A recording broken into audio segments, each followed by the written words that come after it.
The Spanish are passionate about tortilla de patata or potato omelette, and for good reason. It is a wonderful and simple combination of flavours using eggs, potato and a little onion.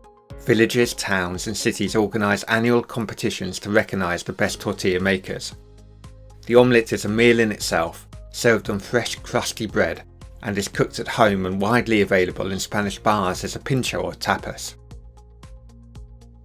Hello, I'm Liam and this is a short introduction to say this is a recipe from the Home Coffee Shop collection. You can see the full ingredients and all my other recipes on my website. See the link below the video.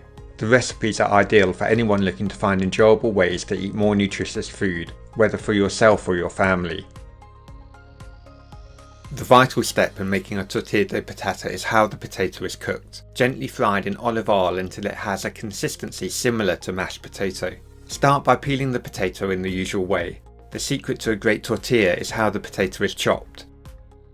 The potato is diced into fine slithers, wafer thin slices, to maximise the surface area and make cooking faster. This takes more time, but is essential to achieving the delicate consistency of the final omelette.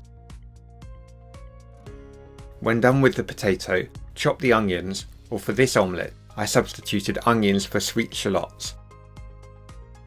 Add the potatoes and onions to a pan and pour over the top a generous helping of olive oil. Do not skimp on the olive oil.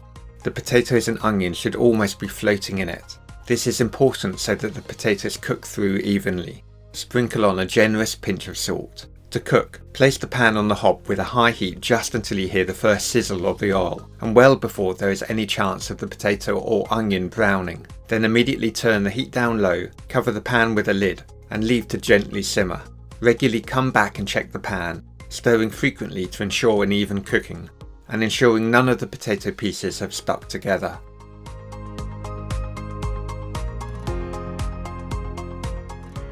About 20 to 30 minutes later, the potato and onion mixture will have turned deliciously soft and mushy in the olive oil. Neither the potato or onion should be crispy. Remove the mixture from the heat and pour into a colander standing in a large bowl to collect the surplus oil. The olive oil will gradually seep out of the mixture. Help the oil out by giving the colander a shake or pressing down gently with a spatula. The oil will be used to cook the omelette. Now that the potato is ready, work can begin making the omelette itself. The omelette uses lots of eggs. Do not be tempted to reduce the number of eggs. This is important for the consistency of the omelette. Break the eggs over a large bowl and mix together.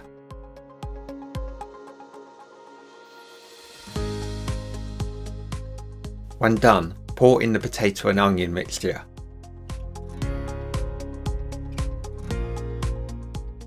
The ideal consistency looks a little like a porridge, a sloshy mixture that is both runny and gloopy. Cooking the omelette is a fine art that becomes easier the more you practice, but the principle is straightforward. Start by pouring some of the saved olive oil into the pan used to cook the potato mixture. Place over a high heat to get the oil hot. Add the omelette mixture to a depth of about 1 centimetre, and then immediately reduce the heat to a low temperature.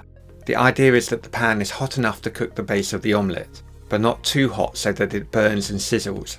The omelette is thick and therefore needs a lower heat to cook through, but without burning the base. When the bottom of the omelette is set, it is time to turn the omelette. Do not attempt to flip it. Instead, take a large plate to cover the top of the pan. Lift up the pan with the plate still above it, and keeping the plate and the pan squeezed together, turn them over. Place the pan back on the heat and gently slide off the omelette back into the pan. This method should mean that the uncooked side of the omelette is now touching the pan. Continue cooking the omelette until you judge the base of the omelette is set, just like the top. A good way of doing this is to gently tap the side of the omelette to check its consistency. This also prevents it sticking. The top surface of the omelette should be a light golden colour. If you would like to cook it further, simply turn the omelette again using the plate method as before. Some people like their omelettes with the inside still slightly runny, like scrambled egg. Other people like it to be set like a cake. To judge the inside of the omelette, you can insert a skewer to see if it comes out wet or dry. No Spanish omelette looks the same. Spanish potato omelette is typically served with fresh crusty bread and accompanied by a lettuce, tomato and onion salad. Serve straight away or chill in the fridge for a day or so. Enjoy! Don't forget to subscribe to the YouTube channel by clicking the subscribe button. After subscribing, click the bell to ensure you are notified every time a new video is added.